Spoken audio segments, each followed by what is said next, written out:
गर्मी की छुट्टियों का समय था। 5 दोस्त आकाश, राहुल, सोनिया, प्रियंका और विक्रम मस्ती के मूड में थे। ये सभी एक ही कॉलेज में पढ़ते थे और हर साल किसी न किसी नए एडवेंचर पर निकलते थे। इस बार उन्होंने फैसला किया कि वे पास के गांव कालीपुर में स्थित एक सुनसान हवेली का पता लगाएंगे, जिसके बारे में भूतिया कहानियां मशहूर थीं। इस हवेली का नाम था ठाकुर विलाई। गांव वालों के अनुसार इस हवेली में करीब 50 साल पहले ठाकुर रामेश्वर सिंह का परिवार रहता था। अचानक एक रात पूरा परिवार रहस्यमय तरीके से गायब हो गया। कुछ लोग कहते थे कि उनकी आत्माएं आज भी वहां भटकती है। चलो दोस्तों, ये तो बस लोगों की बातें हैं। वहां कुछ भी नहीं होगा, वहां कुछ भी नहीं होगा, आकाश ने हंसते हुए कहा। लेकिन मैंने सुना है कि वहां सच में किसी आत्मा का साया है, प्रियंका ने डरते हुए कहा।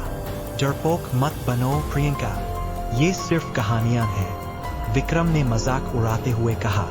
आखिरकार जिज्ञासु दोस्तों ने तय किया कि वे रात को हवेली में जाकर वहां की सच्चाई का पता लगाएंगे। शाम ढलते ही पांचों दोस्त अपने बैग में टॉर्च, कुछ खाने पीने का सामान और एक ओइजा बोर्ड लेकर निकल पड़े। हवेली का दरवाजा टूट चुका था और भीतर घना अंधेरा था। चारों तरफ मकड़ियों के जाले और सड़ीगली लकड़ियों की गंध महसूस हो रही थी। हवेली के अंदर कदम रखते ही प्रियंका को ऐसा लगा जैसे किसी ने उसके कंधे पर हाथ रखा हो। ये तुम्हारा वहम है, सोनिया ने उसे समझाते हुए कहा। वे सब एक बड़े कमरे में पहुंचे, जहां एक पुरानी लकड़ी की मेज रखी थी। बस यही बैठते हैं, आकाश ने कहा। राहुल ने अपने बैग से ओइजा बोर्ड निकाला। बोर्ड पर अंग्रेजी के अक्षर AZ, संख्या 0 to 9 और yes व no के विकल्प बने थे।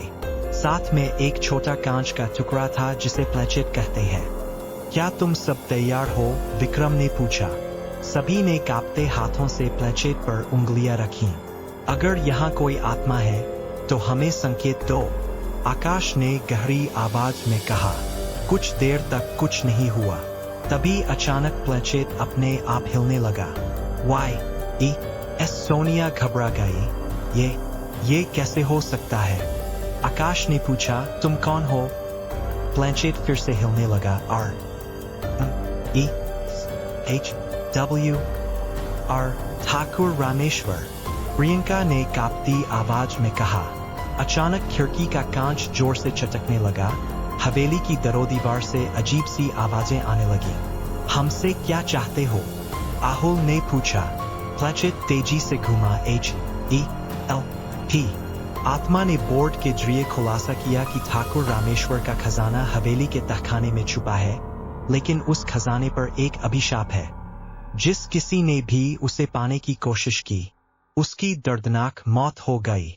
आत्मा का कहना था कि उसका परिवार एक अज्ञात ताकत का शिकार बना था और अब केवल वही आत्मा वहां के रहस्यों की रक्षा कर रही है।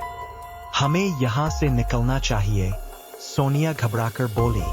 नहीं, हमें ठाकुर साहब की आत्मा की मदद करनी चाहिए, आकाश ने जिद की। पांचों दोस्त सीढ़ियों के सहारे हवेली के तहखाने में पहुंचे। वहां की दीवारों पर अजीबोगरीब चित्र बने थे, खून के धब्बे, टूटे फूटे बर्तन और एक बड़ा ताले वाला दरवाजा। जब उन्होंने दरवाजा खोला तो सामने एक लोहे की संदूक दिखाई दी। अचानक पीछे से किसी के पैरों की आवाज सुनाई देने लगी। जैसे ही उन्होंने पीछे देखा, एक काली परछाई उनकी ओर बढ़ रही थी। भागो, प्रियंका चिल्लाई। लेकिन तभी राहुल ने हिम्मत करके ओइजा बोर्ड निकाल लिया और आत्मा से प्रार्थना करने लगा। ठाकुर साहब, कृपया हमारी मदद करें। अचानक हवा में एक सफेद रोशनी चमकी और वह परछाई धीरे धीरे गायब हो गई। राहुल ने संदूक खोला, जिसमें एक पत्र रखा था। पत्र में लिखा था, यह खजाना मेरी मेहनत और मेरे पूर्वजों की अमानत है। इसे गांव के मंदिर में अर्पित कर देना ताकि इस अभिशाप का अंत हो सके। अगले दिन वे सभी गांव के मंदिर गए और खजाने को पुजारी को सौंप दिया। तभी वहां का माहौल अचानक हल्का हो गया। हवेली के अजीबोगरीब किस्से खत्म हो गए और गांव में शांति लौट आई। गांव वालों ने पांचों दोस्तों को धन्यवाद दिया। उस दिन के बाद हवेली फिर कभी भूतिया महसूस नहीं हुई। कुछ समय बाद पता चला कि ठाकुर रामेश्वर के परिवार को उसके ही एक रिश्तेदार ने खजाने के लालच में मारा था। आत्मा केवल अपने परिवार की मौत का बदला लेना चाहती थी और खजाने को सुरक्षित रखना चाहती थी।